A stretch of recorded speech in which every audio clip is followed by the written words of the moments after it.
Italy? Whiskey? Ah, Italy me! You could never unlock my secret. Oh no! Suddenly, don't leave me!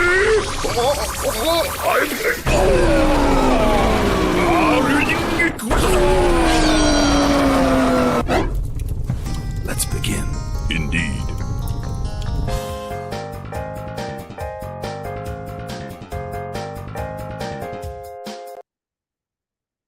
Hello, everybody, and welcome to Honey Badger Radio. My name is Brian, and this is the Fireside Chat. And today I have a special guest, Samuel. I'm not going to release any more of before his own protection, but Samuel is someone who has a pretty harrowing story to tell us about some experiences he had. And I don't want to belabor this anymore. So first off, I just want to say thank you so much for coming on the show. Samuel, how are you? I'm doing well. Thank you for having me. Yes. So I guess we'll just get into the story. First off, you are a member of the military, or were a member of the military. I guess the first question is, what did you do in the military, and why did you join? What was the thing that got you to do that? Well, I was in for 15 years, and I was in special operations. It's something that's called civil affairs. And initially, I was a teacher. I was a teacher for 11 years, an elementary school teacher. And that is not a good job to be in when you have twins all of a sudden. And so when you've got a wife to support and twins, being a teacher is not the best job. So I actually went into the Army for the money and benefits to help support the family. And and I did that for 15 years. All right. And so did you join the military out of a sort of a necessity, like a duty to the family? Yes, absolutely. And then I ended up working in the civil affairs section because it was the thing that I thought was as similar to teaching as I could find. I mean, we did a lot of missions to places like Syria and things like that. Oh, I see. Yeah, I see. So, why did you, just out of curiosity, did you like doing, being a teacher? I loved being a teacher. I absolutely loved it. If it hadn't been for the financial reasons, that's what I would have done forever. And as a matter of fact, before I don't want to jump ahead of the story too far, but before going to trial, I had obtained another job as a special education early childhood teacher. And that was the thing that I was planning on doing if I had gotten out of the military in a more traditional way than I ended up getting out. All right. Well, yeah. So I was just curious. I know that there are, teaching can be a very, very rewarding job. I did a little bit of substitute teaching a couple of years back during COVID, to sort of help out locally. And I did enjoy it. Okay. So before we get into your story, I'm going to talk to the audience really quick. If you guys have any questions for Sam, feel free to send a super chat or a super chat. I'll be sure to read it as soon as it goes through. And yeah, please, consider contributing to the conversation, both in the live chat as well as the comment section. And I'll be on the lookout for any of your commentary. If you want to send a super chat, it's feedthebadger.com/just-the-tip. And then that way we get more of the money that you donate, and it doesn't go to Google. And you can also send longer messages, and it's less likely to get say censored if you want to say something that maybe Google doesn't agree with. So anyway, please consider doing that. All right, so let's get into how you met your now ex-wife. What was the story behind that? Okay.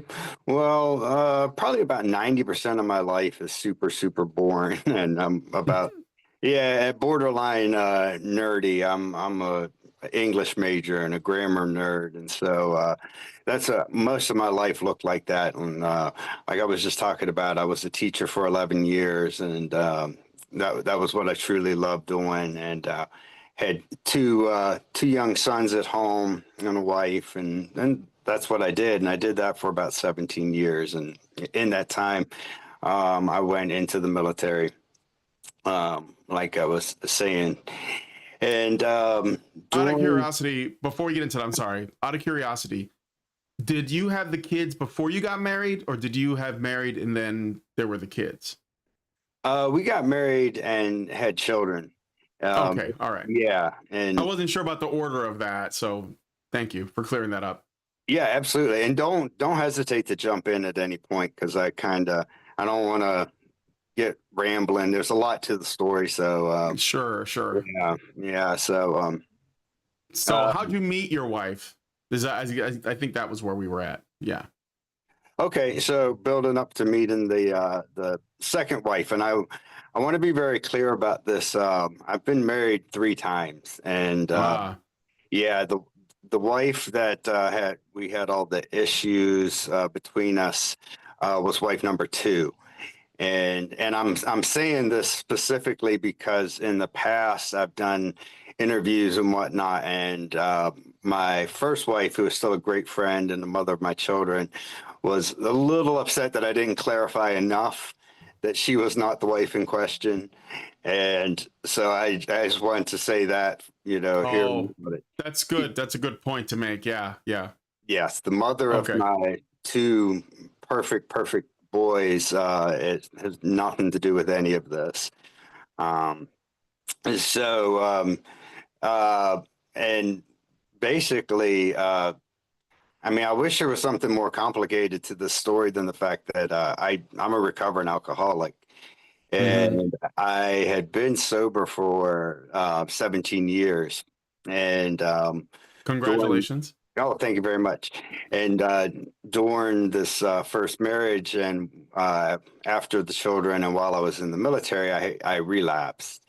And I just decided that alcohol was the be all and end all, and that's what I wanted to do. And I wanted to be out, and I wanted to be dating, and I wanted to be cool. And never mind the fact that I'm like 43 years old at this point.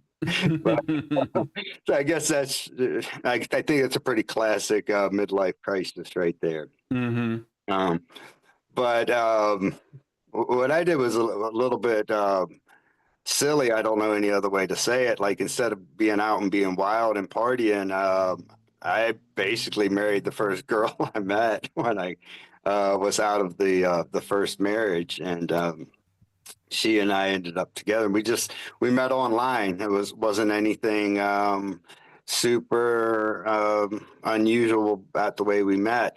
Um, Mhm. now, there's a lot to the story that has to do with mental health issues, both mine and hers. And when I look back on a lot of the things now that seemed really cool about our relationship, they're actually like terrible red flags. So I don't know if anybody out there can relate to this, or this might be helpful for people. But a lot of times when you meet somebody and they're just head over heels infatuated with you, I mean, to a really, really extreme extent, that can be a red flag, but at the time, all I saw was this cute girl who was really, really into me. And by girl, I mean she was in her, early 30s. Um, so, um, yeah, we hit it off immediately, and within, gosh, a couple weeks, we were talking about marriage and whatnot. Mm. And one of the things that I really liked about her was we would sometimes drink together, and then moving a little more toward what I think we're here to talk about today. Um, she was really into like fantasy and role play and stuff. And for me, having gotten out of a 17-year marriage of being like super nerd with an English degree, um, Man, this sounded really exciting to me. I was like, Oh, right. So it yeah, was like, so she was into um some, I guess, like fetishes, and you yeah. were kind of like, at least you consider yourself to be a pretty like vanilla person. Oh, And yeah. so this was kind of exciting and different. So it Yeah. wasn't like something you were into initially, but she was, and you were kind of excited at the prospect. I was excited at the prospect, absolutely. And so it actually, um, uh, what she really enjoyed worked out perfectly for me in that being the English major that I am and somebody who really enjoys writing and things like that, she really liked like fantasy stories, and she would have me write stories for her and things like that. And but she liked doing the role play too. And there was this one very specific role play that she liked. And at the time, I thought it was something that was like, yeah, I don't know. It didn't seem quite normal to me, but I've learned later Mm. that it actually isn't that unusual. But she liked doing this daddy daughter fantasy thing, where so it was this domination, and it so the daddy was the dominator, and then the daughter was the dominatee, I guess. Dom, well, the sub, I think they So call it there the you go. Yeah. sub and the Dom. Sorry. Yeah. Sorry. Yeah. See, I told you that's the grammar nerd right there. I was trying to figure out how that works grammatically. Yeah. Okay. Um, but yeah, and I want to be real clear. Like, I'm not trying to make it sound like I'm a choir boy. I really enjoyed. Oh, Um, sure. I yeah, get it. absolutely. No, I Really get it. I did. mean, like what? Yeah, like we're dealing with, the things of this nature that it's no one is claiming that things are very black and white. Right. Like I knew people who were into that more than others. I remember just a little story. I remember one time I used to live in Chicago. I had good friends there. One guy, he kind of almost like he thought that he and I were becoming close friends. And he was like, "Oh, I want you to come with me to this place called Smart Bar in Chicago." And I Hmm. was like, "Sure, why not?" I was going to clubs. It was in my 20s, and we went, and it was like, I was not used to it. Like it was very, very there was very, very weird kinky stuff going on. And I sat through it. I was like, all right, well, I saw that, and now we can go. So like I get it. There are people that are into sub. They need something a little extra to get worked up, and it is what it is. I mean, I think that's actually pretty normal. So I've been with girls that are into that too when I was younger. Yeah. So yeah. But anyway, so yeah, I'm sure you weren't a choir boy. No, it definitely wasn't. And what I really, really liked the storytelling part of it. Like that was something that I was really, really into. And uh and I mean, she would go as far as to like get some costumes and things like that. And so it was just this, but that characterized the first, or maybe let's just say one facet of our relationship. Sure. And the So other, oh, go ahead. I was gonna ask. Okay, what I got from the sort of like short version that I got, that was sort of like how I brought you on, was that you guys were engaging in BDSM. I put it in the title, right? Hmm. So that's like bondage, sub, dom, and whatever Hmm. the M thing, masochism. Okay, and so like it doesn't sound like there's anything really like, or even close to something like violent that was going on, or something that could be interpreted as violence to like people who are more prudish. So was it just this kind of like role play thing, or did things become, more intense as time went on? So the role play itself became more intense in the sense that um like we had to keep on upping the ante with everything. Yeah. And but um and this is the funny part, because I don't know how far ahead we want to jump in the story, but it's actually the role playing that ended up being the quote unquote issue itself, even Okay. though nothing actually Yeah. happened. But I'll save that for a little bit. Yeah, we'll get to that. But I was thinking that that this is making things more interesting because of the standard that we're going to be looking at later for these allegations. So, but let's go back to, so you guys are doing this thing and you're having a good time and things get, you kind of have to like find new ways to make it exciting or to keep it exciting. So maybe you have to do, more often, more intense, whatever. So, and you were talking about getting married like a couple weeks into this. Oh yeah, and we did get married. We did marry, although we were only married 11 months, and but we should have never been married even that long. So because the other facet of our relationship was that she is an extremely, extremely abusive person, physically, mentally, sexually. I think emotionally, I don't think there's any way of the ways that she's not abusive. In what ways was she abusive to you that you could like give some examples of these different types of abuse? And like how soon into it did you like start experiencing it? Like, was it like within the first week or so? Did you kind of excuse it? Like what was your reaction? Okay, so let's hear about that. I did. I was the ultimate oh my gosh, what's the thing called? When you help somebody? Yeah, when you help somebody. Good Samaritan or enabler. You were an enabler. Yeah. Okay. It was terrible because there were so many things that were just like not quite right early on, and I would excused it and just thought that she was like quirky and different. And I mean, she was definitely quirky and different, that's for sure. But then we would have these fights, and this is another, let me tell, if anybody's listening to this right now who has a similar situation, like you don't show passion. If your fights are that violent, that's not passion, that's not love. I mean, she would tell me sometimes that like she only hit me because she loved me so much, and that was just her expression coming out, basically.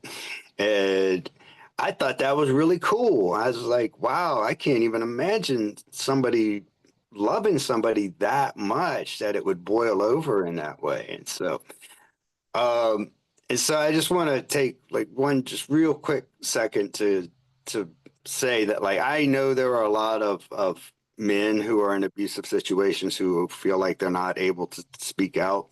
And I just want to be clear out there aren't like men abusers or female abusers or old abusers or young abusers. There's just abusers. And there are abusive people in this world, and that's just how it is. Okay, so the ways that she would be abusive, I mean, we have pictures of her, and I mean, I'll tell you who we are here in a minute, but I mean, there were pictures that were like submitted officially of her hands that were bruised, and she testified that that was her hand bruised from punching me in the head. Hitting you? Yeah. So she would hurt her own hand hitting you? Yes. Okay. All right. And broken eardrum, which isn't nearly as serious as it sounds, and not as hard to do. A lot of like choking, and just a lot of general hitting. So she would hit you. Would you hit back ever? So there were times when it would escalate to where she would just either like I would see it coming and she would hit me, or just come up from behind. Like the time with the eardrum was just up from behind. And I don't know, I feel like even now I make excuses for her, but the truth of the matter is like she was very, very, she was a lot smaller than me. Yeah. And I mean, I'm just going to be honest with you, it didn't hurt. Like I did get a pretty good black eye and a busted lip, but it was kind of more like, like, why are you You know what I'm saying? So I get it. I get it. Yeah. So you would excuse it because she was smaller than you. You didn't think it hurt that bad, but it didn't discourage her from doing it anyway. And I mean, I know you know this, so I'm not really telling you something you don't know, but I guess in a way you're lucky she didn't use a weapon on you yeah, or, something yeah. else, right? Cuz yeah, or like poison you or whatever, cuz that kind of stuff happens too, but maybe she just thought you were just a good punching bag when she wanted to take out frustrations. What kind of stuff did you guys fight about? Was she just looking for something to fight about or what? So this like I was saying, like the story is actually like painfully long, but Oh, it's okay. there was a custody battle with my first wife, and it For the boys. the boys, yes. Yeah. And it started out initially as me just wanting to see them more, and then it turned into this whole big thing, and it got way out of hand. And then second wife basically became just preoccupied with first wife to a really, really extreme degree, to the point where it was, and I'm not exaggerating, literally the only thing she talked about. Uh, I mean, if she wasn't talking about her, she wasn't talking. And Yeah. so it was just this beyond obsession. And I can tell you, and I mean, I'll tell you, even now, after everything that's happened, I feel bad for her that she goes through that, because it's got to be horrific. I really, Yeah. I wouldn't wish it on anybody, because it's just every single waking thought. And then I think she dreamt about her. You know what I'm saying? So So the fact that you had an ex-wife and you had children with this ex-wife, that means that you have to be in contact with her while going through a custody battle. Heck, even after, like, let's say you win and everything, you probably still have to, on some level, maintain a kind of relationship with your ex-wife because of your sons. yeah, And the second wife, did she just not want that at all? Did she want you cut off completely from your children and everything because you weren't giving her enough of your time, or that she felt like for some reason your ex-wife was like competition? Because I mean that's what I would guess if I had to, and it made her yeah. obsessed over it. I wish Yeah. it was. I wish it was more than this, but she thought that if we had the boys 50% of the time, then we wouldn't have to pay any child support. And she only thought that because somebody had told her that once, and that was it. That was the whole thing. She wanted me not to pay child support. Oh, so she didn't want your resources going to Yeah.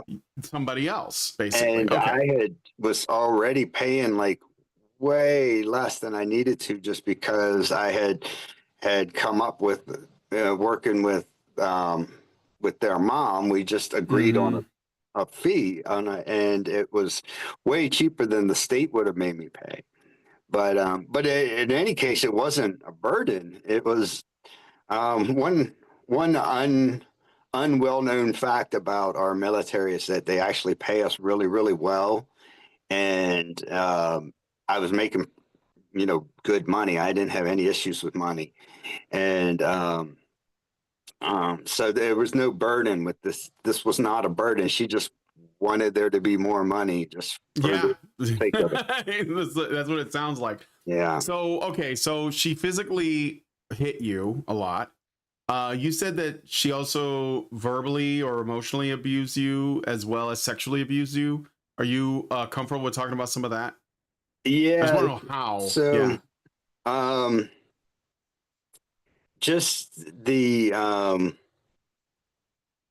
mental and emotional abuse, to me, I think is considerably worse, because like I say, I really don't, and I don't want to downplay physical violence in any way. It's, but I'm just like, to me, the scars of the emotional stuff are just way worse. And I mean, she would tell me that like I should kill myself, because then my family would be so much better off.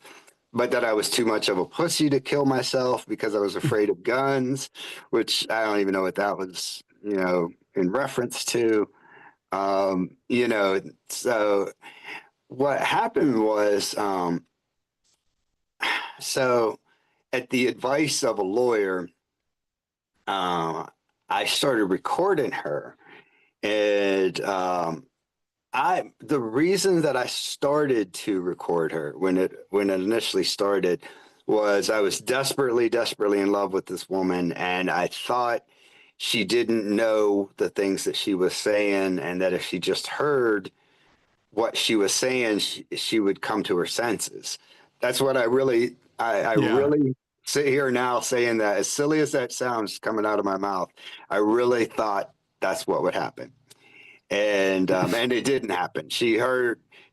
I tried playing her some of the recordings, and she was like, well, yes, well, I said that because, and she could justify everything. Mm-hmm. And I thought mistakenly, I've had about 30 plus hours of recordings of her. And there's plenty of places where you can hear her hitting me. And then the verbal abuse is there as well. And I had thought that those were recordings that I was going to be able to use in my defense. And that turned out not to be the case. Like, nobody ever heard any of them. And Mm. so there's just that. And then, I mean, I won't get into any like real big specifics of like the sexual abuse. I just know that how I perform now versus how I performed before is dramatically Oh, different. And yeah. um, So thing, okay, yeah, because sometimes what people talk when they talk about sexual abuse, yes, sometimes what they refer to are things like, denial of sex, right? Like you're not going to get any or whatever. yeah, Sometimes that's the framework. But if this sounds like there's something actually like physical that she did to you in a sexual context, um, that's that's pretty messed up. I'm really sorry that happened. But okay, so how you did mention recording her, so and that the marriage only lasted about 11 months. So like when did, first of all, the divorce, did you initiate or her? And if it was you, when did you say enough is enough? Like what was the last straw? right. Well, way too late. And I say this mostly because of not not because of what I was going through, but because of what my sons were going through. Because we were at that point at a 50-50 custody. So they were spending half the week there at this house, which with just, you know, her being her. So would she be like a problem? Like, would she make life harder for your kids too? She hated the kids. And how you hate 8-year-olds, I don't really know exactly. So these were 8-year-old twins, right? They're both eight. Eight-year-old at the time, yeah. Yeah, yeah, at the time.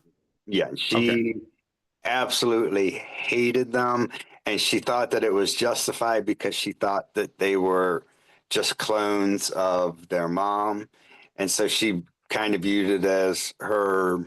Um, she was hating the mom through the Through kid, them. Yeah, through the but kids. she thought that was okay somehow, and so So how would she treat your kids? Like, would she just talk bad about them? She wouldn't do anything abusive to them. not Would she physically. just neglect them, be Yeah, smart with them or short with yeah. them, make them feel unwelcome? No, there was never anything physical, no physical abuse, but just that very unwelcome. Um, just Yeah. yeah. Did it make your kids feel like they didn't really look forward to coming to see you? Oh, they Like, did hated. they kind of they They hated hated coming to it. see you because of her? Yeah.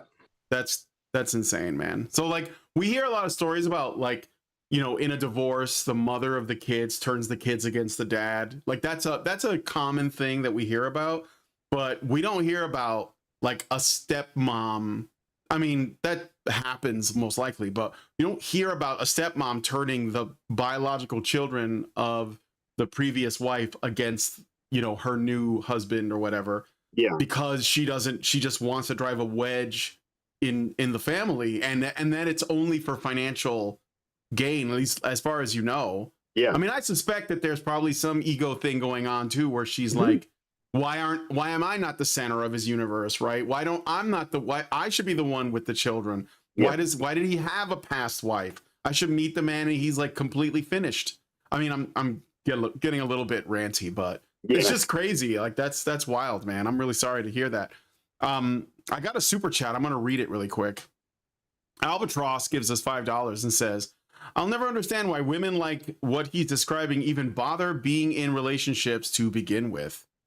Well, with men who have kids, unless they believe that they can like somehow change that. How early into, let me go back a little bit. How early into your relationship did she learn that you had a previous marriage and children? And were you already like apart from you were already divorced from your first wife at this point? Is that before you met this new woman? Is that right? Yes. Okay. So it wasn't like infidelity or anything like that, right? Not with Okay. her. No. Okay. So like, how soon into your relationship with your second wife, who's the one we're talking about in this story, did you wait until you told her about your previous marriage and children? And what was her initial reaction to that? Oh, she knew early on, and I felt like she was happy about it.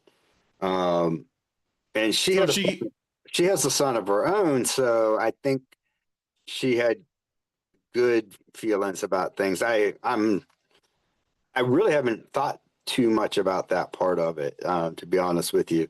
But I know she was positive early on.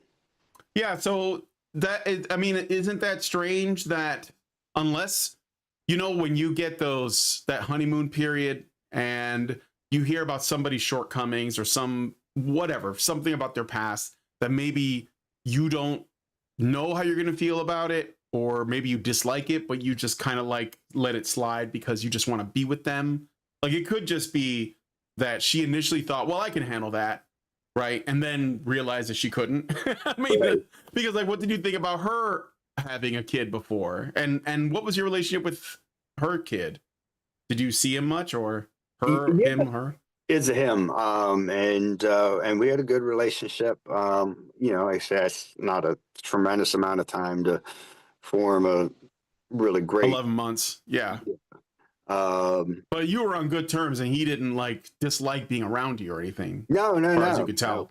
Yeah. no. It Okay. was that part was very good, and but yeah, that part was very good. I guess one thing I want to throw out there too is, and I don't think you can underplay this, but I mean she's really mentally ill, and and I mean I laugh as I say that, but 100% she is, and it's not. I'm not Do saying you she's know? No, it's crazy. okay. I'm Do you saying think she was seeing a professional or on any medication? she That's was. a serious question. Serious No, question. no, she wasn't, and I tried really, really hard to get her to look into that, and that didn't go very well. Um, Mm, so, but I think so. I'm going to jump backwards now to your other question about when did I leave, yeah. and I started to say, I waited too long because the boys were there, but she had gotten really, really upset one evening about one of the boys' teachers. And she was just going on and on and on and on and on. And it was starting to escalate to the point where it just, it didn't feel great with her being in the house around the kids. But luckily, she wore herself out and fell asleep. And which that's what happened. She would just go so intensely for a while, it would just like wear her out, and she would collapse on the couch, and that would be my little reprieve. And so anyway, it hits me, which should have hit me way long ago, but it finally hits me. I'm like, I've just got to get the boys out of here. I don't need to figure anything else out right now. I just have to get the boys out of here. And so I had just decided that, you know, they were going to leave the next day, and then I would come home and figure out whatever. But it turned out the fight got bigger and bigger and bigger, and I left the next day, and that was May. Oh, it was the week before, the Tuesday before Mother's Day. So I can't remember the exact date, but that was oh my gosh, 6 years ago. So So like 2019. 2019, May of Yeah. 2019. Okay. All right.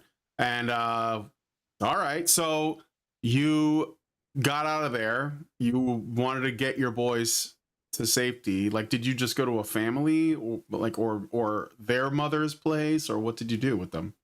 Well, so they were able to go to their mom's, and she was just completely thrilled because basically, that had been the custody fight, and then now it's over and she has them. So that's good news for her. So that worked out fine. And then I stayed with a buddy. I mean, that all that stuff about being in the army and the camaraderie and all that stuff. Camaraderie. Yeah. Camaraderie, that's the word. But, I mean, I don't know. I'm not the English teacher. yeah, I know, right? Hard to believe that I ever was. Yeah. But yeah, one of my buddies took me, and I stayed with him for a little while. Meanwhile, rewind just a little bit. Before she and I got married, I had deployed to Syria. And in Syria, which is all in the news right now, and it was Yeah. a handful of years ago, it was, a big deal too.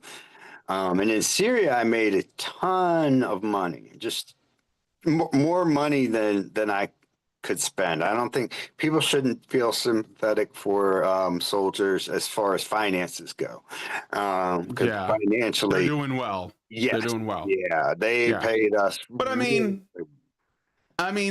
granted, I think it's fair because, like, for many of them, it's their lives. So I'm okay with paying them.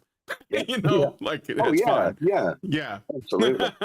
So while I was in Syria, two things happened while I was in Syria. One was I bought her a home, and that I was going to come home to, but she was going to have, and set up for us. So I bought a home for both of us. I don't mean to say I bought it for her, but I bought this home for both of us, and we were going to live in it when I got home. And it was a $250,000 house, which is nothing now, but 6-7 years ago is actually kind of a big deal.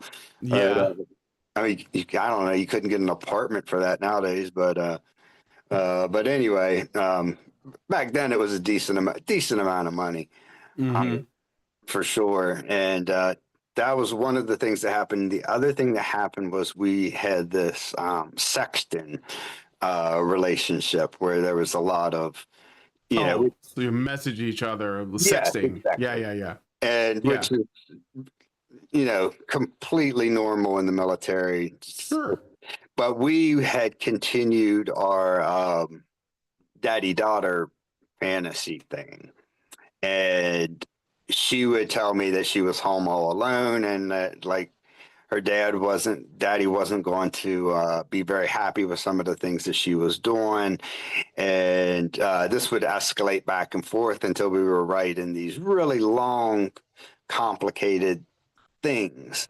Yeah. And so while I was there, I wrote, which I embarrassingly still have to this day, but I wrote this really lengthy, really detailed story about what was going to happen when I got home, and if she had been being bad, and these are the things that were going to happen, A, B, and C, part 1, 2, and 3, Sure.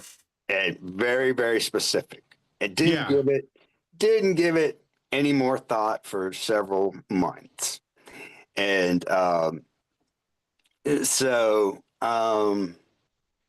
after I left her, let's see, I'll try to be somewhat quick with this part of the story. After I left her, she stopped paying for the house.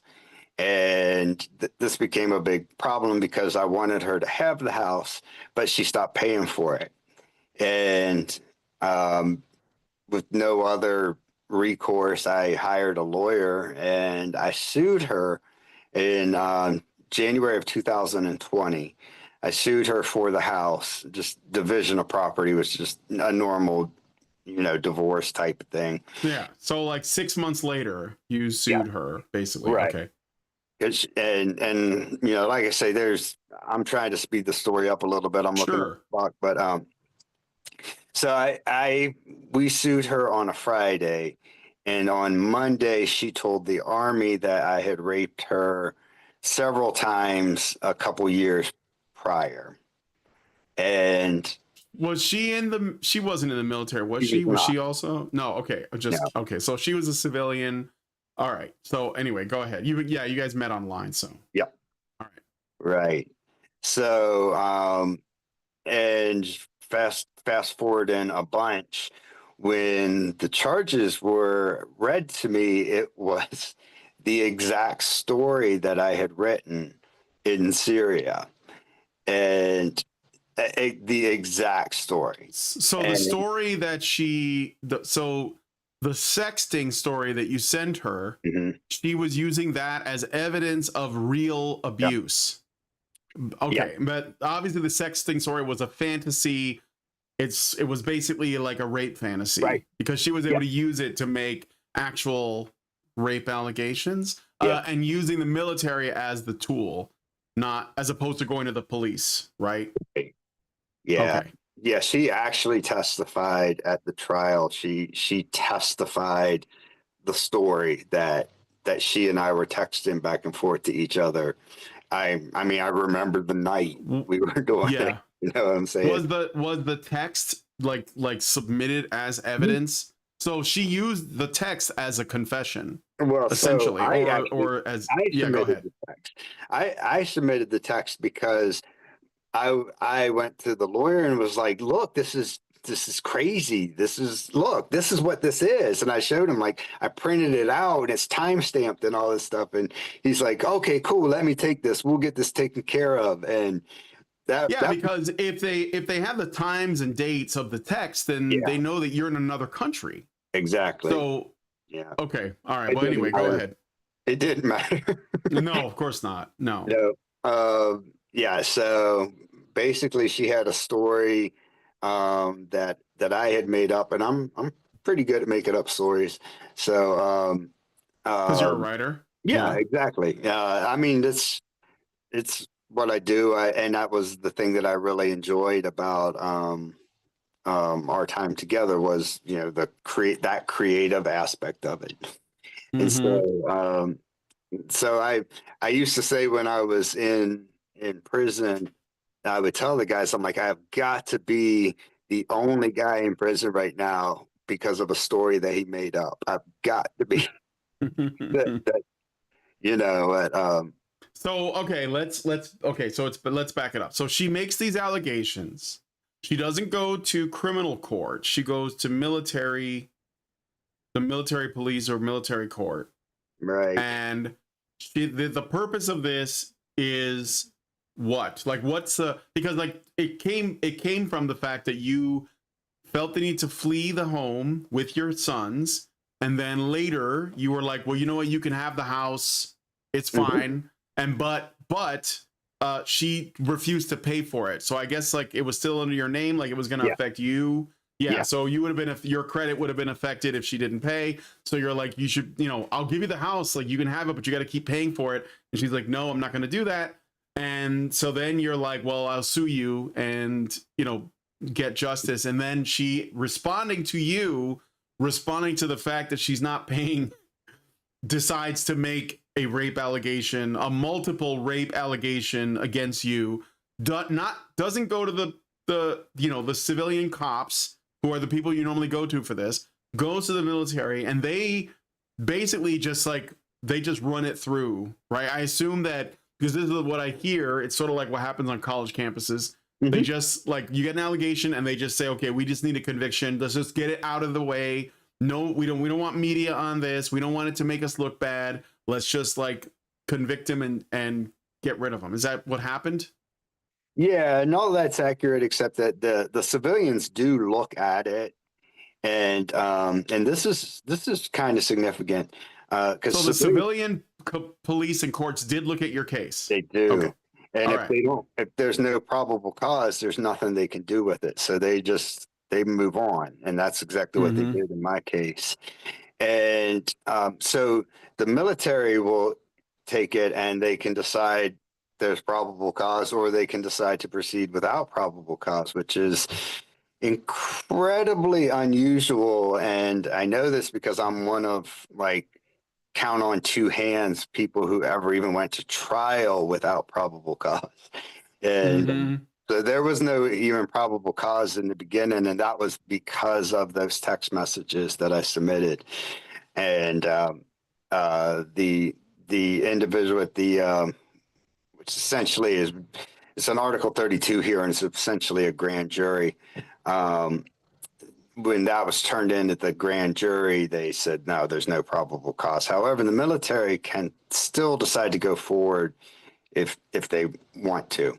And they wanted to for whatever reason. We never get Yeah. to know the reason. So okay, so the civilian courts didn't really have anything, but it didn't really matter because the military courts are the ones that pull the trigger on Yeah. your conviction and sentencing. So I got a super chat I'm going to read, and Yeah. then we'll get to what happened after that. So AD Open Mind is what you'll find. Gives us $10. Thank you, AD, and says, did she show excitement based on the text that you sent from Syria? So were there responses from her showing interest or excitement, like she's playing along with your whole thing? Yes. And was that also part of the evidence, or was it just like completely out of context? Here's just this. Yeah, so add in just a couple more details. The story itself was about enemas, and there was lots and lots of evidence about her desire and request for enemas throughout our Oh, relationship. wow. Okay. And that was all submitted into evidence, and just didn't matter. So it didn't matter. Okay. So there clearly she was into it. And were the responses from her submitted, or is it they just like didn't matter, or what? Okay. Yeah, it So was it didn't submitted. matter. I mean, I don't want to oversimplify, because it's a pretty complicated system, but the biggest mistake I made was I didn't testify. I had a really high priced lawyer who told me not to testify. And I mean, I still say to this day, you'd be silly not to listen to your high priced lawyer. But he told me not to testify, so I didn't. I think that was that. So okay. So how long did this whole thing go in terms of the trial, and what happened to, what were you sentenced to? What was the charge? All of that. Okay, so the trial itself was, oh my gosh, a lot of this isn't going to sound real. I'll put it out there. I don't know. I don't think you can surprise us that much. Yeah. But go ahead. Yeah. Well, so it went 41 days. It had a 41-day break from the time it started until the time it ended. So we went like 4 days, and then there was a 41-day break, and then there was another 2 days. So it was 6 days altogether, with 41 days in the middle, which is hugely problematic, because in that 41 days, there was a lot that the jury had forgotten. And, that's a pretty lengthy break. I don't know what else to say. Yeah. And So okay. Yeah. Go ahead. the 41-day break was because the prosecution hadn't turned over 3 gigabytes of information. And we never got the 3 gigabytes of information. We did get the long break to supposedly review the information that never managed to come to us anyway. And so it was the prosecution's fault that we had that break in the first place. And that was just one of the many things. So I think that was your one question, was how long did this thing go? How long did it go? And then like, what were you ultimately, convicted of, and how, like, found guilty and all that? And like, what was the punishment, I guess? But yeah, so there were 2 charges of sexual assault, and one was the story that was from Syria, and the other one was another story about a cabin. And And these were sexts. These were just like texts that you sent. yeah. Both of these stories. So you're so good a writer. All right, get myself convicted. Yeah, Yeah. yeah. Okay. Well, So, you could probably get a job with like what's the name of the company that does all the steamy romance novels that are like really borderline? Yeah, like you could probably get like a be like a high seller if you did that. But anyway, so 2 counts based on sexting. That's it wasn't even really the actual acts of BDSM, which of course she had bruises. Did they, when you said that there were pictures of her bruises on her hands from hitting you, was that something that she was able to submit as evidence of her being abused? Because we've talked about stories where women abuse men, and if they hurt themselves abusing men, they can call the police or they can take them to court and claim that they're being abused even though they're hurting themselves trying to hurt the men. Do you think that was something that, like, did that play a role at all? Did she use that? I think so, but she also wasn't ashamed of it at all, because they asked her, and I mean, she, without hesitation, she was like, "Yeah, I did that." And I mean, I think she was like a little bit proud of it. I mean, so there's a ton to the story, but the thing that I like to focus on the most is like just the amount of people out there, and I want to say people very clearly, the amount of people out there, males, females, young and old, who are suffering abuse. And even, I can't believe I have to say this in this day and age, but mental and emotional abuse is abuse. Physical abuse is terrible. It's horrible. But mental abuse and mental abuse and emotional abuse is also abuse, and it can leave some very, very deep scars for people. So Absolutely. so Yeah. but I know I like left your question miles and miles behind. So of those 2 charges, I was found not guilty on one of them and guilty on the other.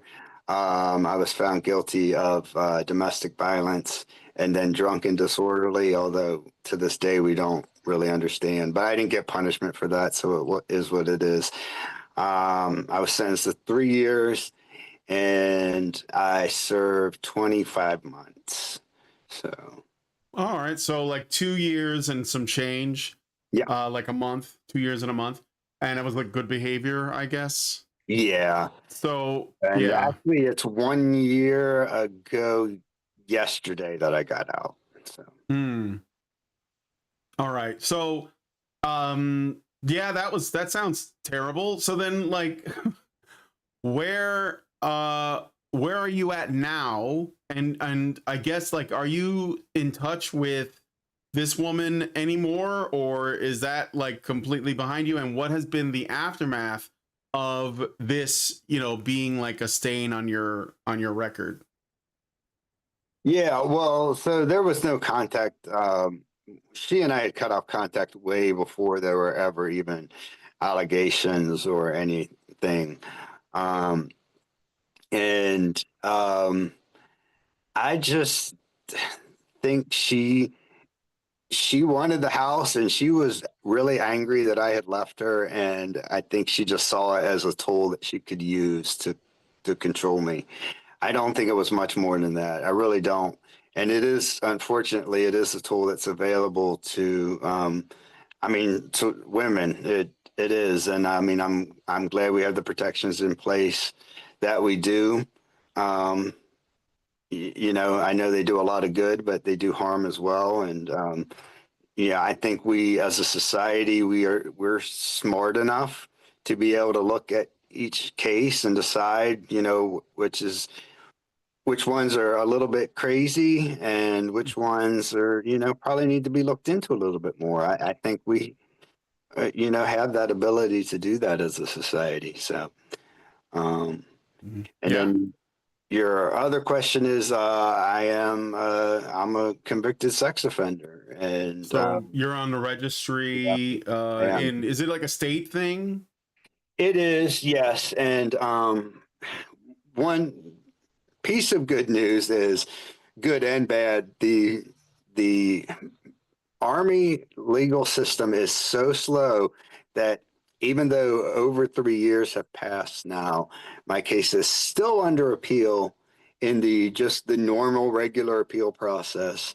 And Mm-hmm. I'm waiting on this appeal, so I could get an email tomorrow saying everything's been overturned. I can't get those 25 months back, unfortunately, and I'm not super young anymore. So, but Yeah.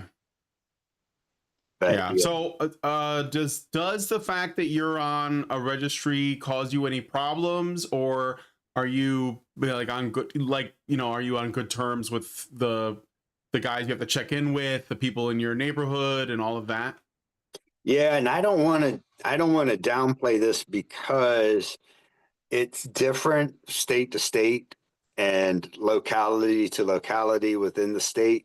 So I don't Yeah. I don't want to downplay the pain in the butt that it is Sure. for people. But if you don't have charges that involve a juvenile, then it's not that big of a deal. You register and you keep in touch with whatever agency. It's different in each state. It's the state police here. It's usually the sheriff's department in other places. You just have to keep in touch with them every anywhere between 3 and 6 months.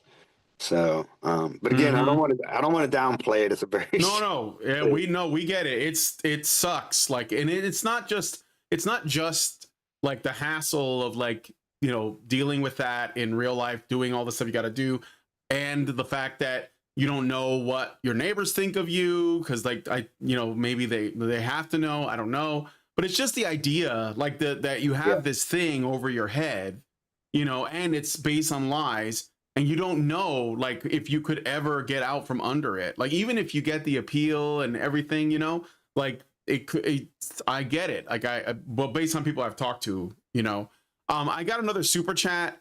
I want to read it really quick. Thank you, Ad. Again, open mind is what you'll find. He says for $10, thank you, Ad. He says you submitted evidence, were not even in the country when it occurred, denied evidence, had over 30 hours of recorded proof, the civilian police cleared you, and the military still found you guilty? That was his question for you, I think. yes. And the answer is yes.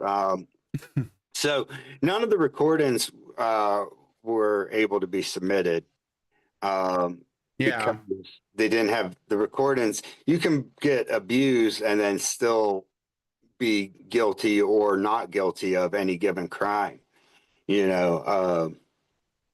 And so you don't get to use any of that other stuff, basically.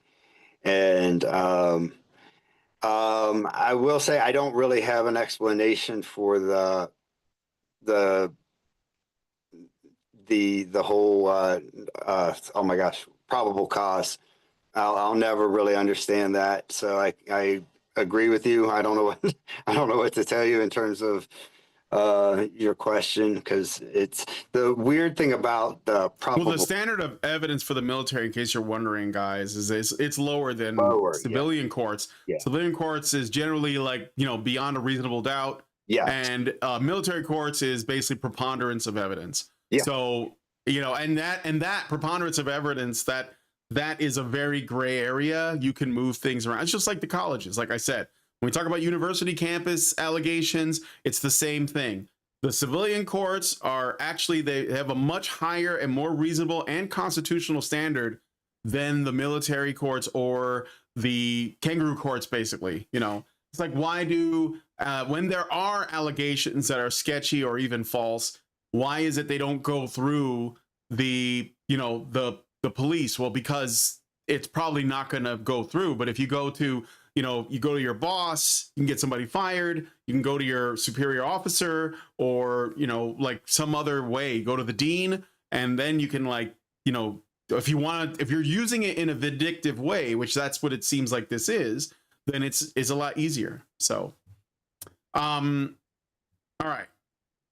Anyway, so so I wanted to tell everybody that's watching, again, I'm talking to Sam about his terrible experience. I have some links in the description. There's a petition for you guys to sign, and there's a website called wouldyou.care, and it's talking a lot about several cases that are miscarriages of justice against men and women in our armed forces. And you know, as I think one of my previous guests said, this isn't just, you know, an issue just based on the due process problem, but it is also a national security issue, because why would men join the military? Why would anyone join the military when this kind of stuff can happen?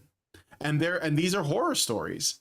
So I don't know if you wanted to add anything to that, Sam, but I just wanted to, like, tell people about, like, where they can go to support and such. Yeah, absolutely. So the prison that I went to, where I served my time, is a military prison at Fort Leavenworth, Kansas. And it's comprised of 85% of these type of cases. And that's their number. That was the number they gave me when I was there. That wasn't any kind of, like, you know, digging for the truth. So it's liable to be a little bit higher. And so this is happening to far more people than we realize. And I think because a lot of people don't have military individuals in their life. And so that's the whole point of the petition, and asking that question, like, would you care?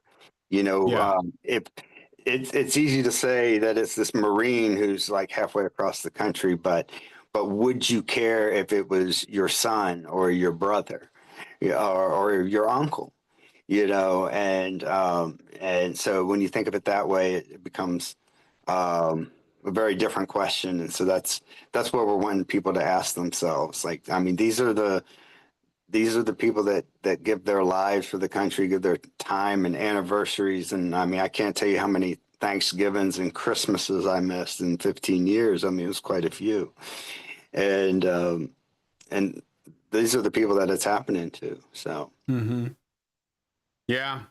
So a couple of final questions. Well, first of all, I'm glad that you're doing well. Are you, like, you mentioned in the beginning of the show that your first ex-wife is still, like, a good friend to you? Yeah. And so, like, you guys are still in touch and you're getting along well, and your sons are well?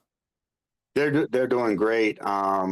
They are they live a good ways from me because of the stepfather, who is in the military, and so I don't see them nearly as much as I would like, but we talk pretty frequently.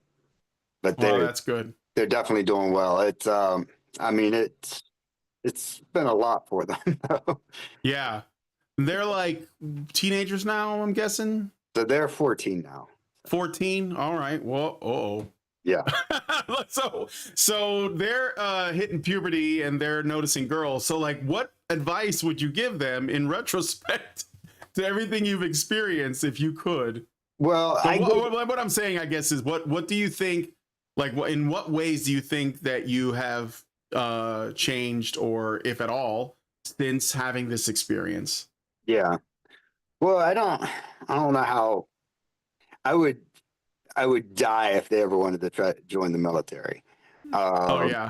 So I couldn't really advise anybody to join the military. It was just like you were saying, it's a national security issue. Like, my advice would be, don't join. So who's going to go out and join?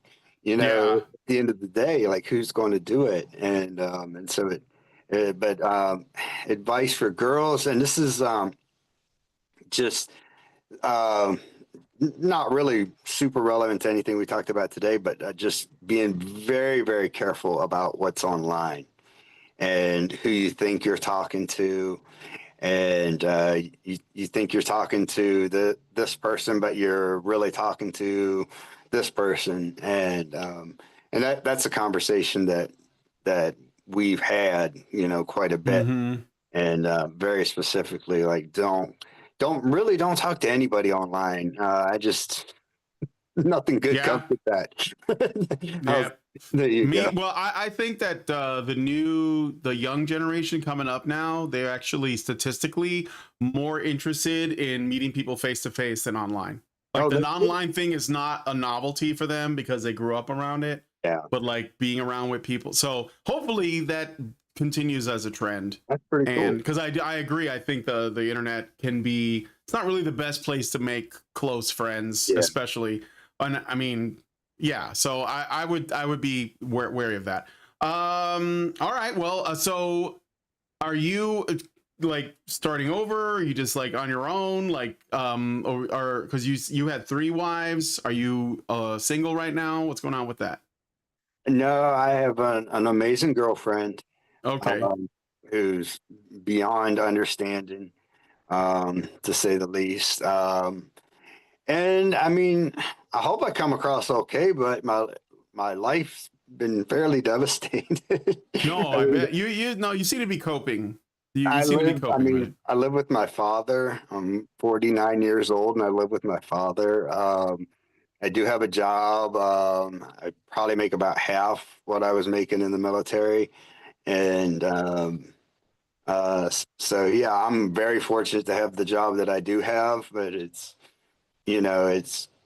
pays hourly wages and it's just is what it is. Um, and so I'm still trying to figure all that out. And one of the issues is that they, because of the super long appeal process, they kind of put your life on hold. And so, because there's a whole lot to that process, and um, so I have been kind of waiting in the last year just to hear about the appeal. So that kind of slows Yeah. things down too. Are you at all optimistic about like, things changing maybe because we've had a change in the guard? I am optimistic. When I was there at the facility, there were far fewer people coming in, and there were no numbers to support that. But the fact of the matter is, there were just way less people, and it was noticeable. Mm-hmm. And so and now with new administration and somebody who's been accused and been through the kind of the process The himself. ringer. Yeah. Although, I mean, just to jump off topic a tiny bit, I've read someplace where somebody said the day will come when every single person is going to at least know somebody who's been accused. It's going to be the Yeah. thing now.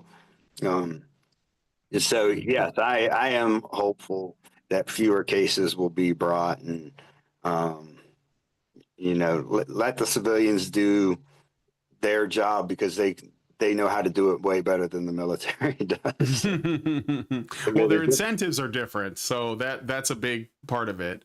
yeah. All right. Well, I don't know if there's any final thoughts you have before I wrap it up, but I think this is good. What do you think?